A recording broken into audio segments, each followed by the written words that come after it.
Adobe Illustrator 26 թվականի մարտ ամսվա 30.3 տարբերակում ավելացվել է Turntable նոր հատկությունը։ Նրա օգնությամբ մենք կարող ենք գեներացնել տվյալ օբյեկտի օրինակներ և դիտել այն տարբեր անկյուններից։ Կարող ենք դիտել նրան ինչպես կողմնային, այնպես էլ ուղղահայաց հարթություններում։ Այդ Turntable նոր հրամանը մենք կարող ենք տեսնել, եթե ընտրենք մեր օբյեկտը և դիտենք մեր կոնտեքստուալ բառը կամ պանելը վերևի կամ property վանակը և այնտեղ մենք կարող ենք տեսնել Turntable, ինչպես նաև եթե սեղմենք մեր օբյեկտի վրա, այն հայտնվում է մեր մենյուում։ Եթե մենք այժմ սեղմենք Turntable, ապա Illustrator-ը կապնվելով սերվերի հետ կսկսի գեներացնել նրա տարբեր օբյեկտներ, որոնք պտտված են 15 աստիճաններով, և այն հնարավորություն կտա դիտել մեր օբյեկտը տարբեր անկյուններից։ Ավարտելով այս պրոցեսը, Illustrator-ը մեզ թույլ կտա փոփոխել այս մեր օբյեկտի դիրքը։ Այդ գործիքները մենք կարող ենք տեսնել ինչպես կոնտեքստուալ բառում, այնպես էլ property վանակում։ Գեներացված պատմությունը մենք կարող ենք դիտել այս վանակում, որը կոչվում է Generation History, և դուք տեսնում եք, որ մենք այստեղ ունենք մեր այդ բոլոր օբյեկտները։ Եթե մենք սեղմենք որևէ մեկի վրա, ապա դուք կտեսնեք նա կփոփոխի իր դիրքը, ինչպես կողմնային, այնպես էլ ուղղահայաց հարթություններում։ Property վանակում մենք այստեղ ունենք այդ պտույտները։ Դուք տեսնում եք, որ կողմնային այն կատարում է 15 աստիճաններում, իսկ ուղղահայացում 30 աստիճաններում։ Կոնտեքստուալ բառում ունենք reset, որ եթե մենք արել ենք որևէ փոփոխություն, վերադարձնել սկզբնական դիրքի։ Ունենք slider, որը կարող ենք փոփոխել և դիտել մեր օբյեկտը այդ կողմնային անկյուններով։ Այստեղ մենք ունենք ուղղահայացները, որը թույլ է տալիս շեղել այն 30 աստիճաններով համապատասխան, և ինչպես տեսնում ենք, մենք նաև կարող ենք ստանալ նրանց կոմբինացիաները։ Այստեղ մենք ունենք ևս 4 հատ այկոն, ինչպես նաև ունենք անկյունները, որը դիտում ենք փոփոխելուց հետո։ Նկատենք, որ այս օբյեկտը գեներացնելուց հետո մեր շերտերում մենք նույնպես կարող ենք տեսնել այդ օբյեկտը և փակագծերում այդ կոորդինատները, ինչ որ երևում են այս կոնտեքստուալ բառում։ Այստեղ մենք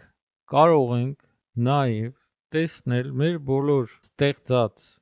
օբյեկտները միաժամանակ։ Դրա համար մենք պետք է սեղմենք այս այկոնի վրա, և դրանից հետո մենք կստանանք մեր այս օբյեկտների ընդհանուր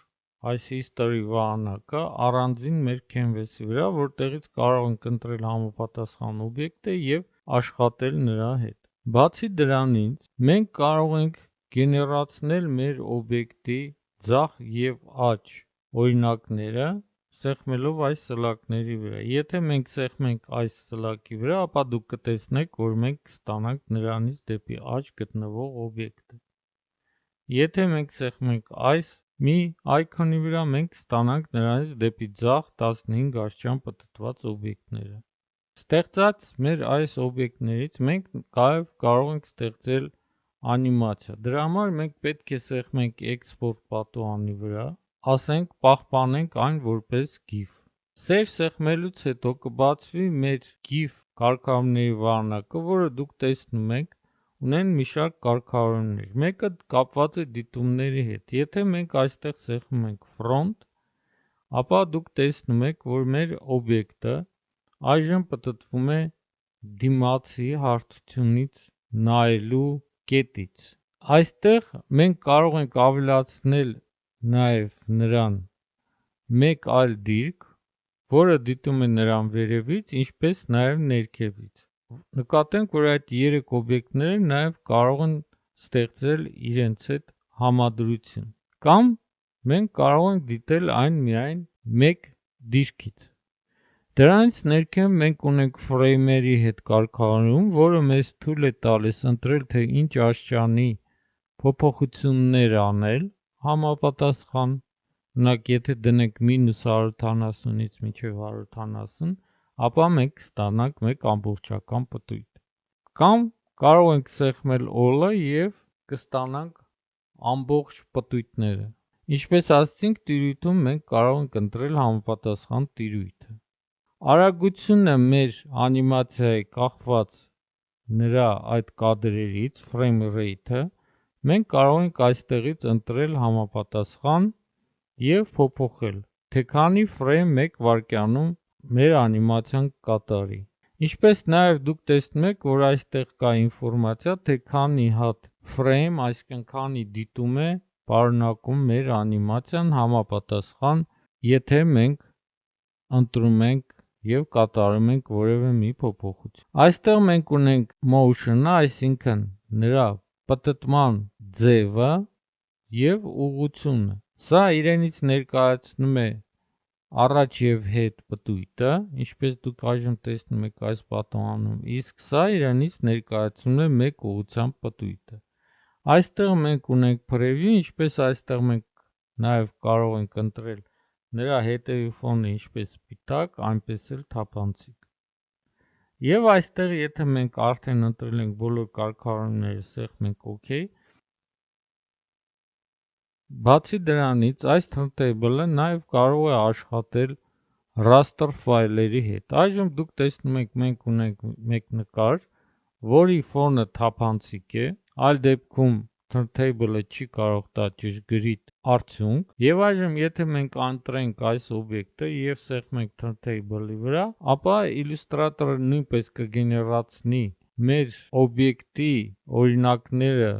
տարբեր դիտումներից եւ մենք հնարավորություն կունենանք աշխատել այս raster օբյեկտի հետ, ինչպես մենք աշխատում էինք անցյալ օրինակում vector օբյեկտների հետ։ Այժմ դուք տեսնում եք, որ մենք կարող ենք պտտել մեր օբյեկտը եւ հիշեցնեմ, որ այն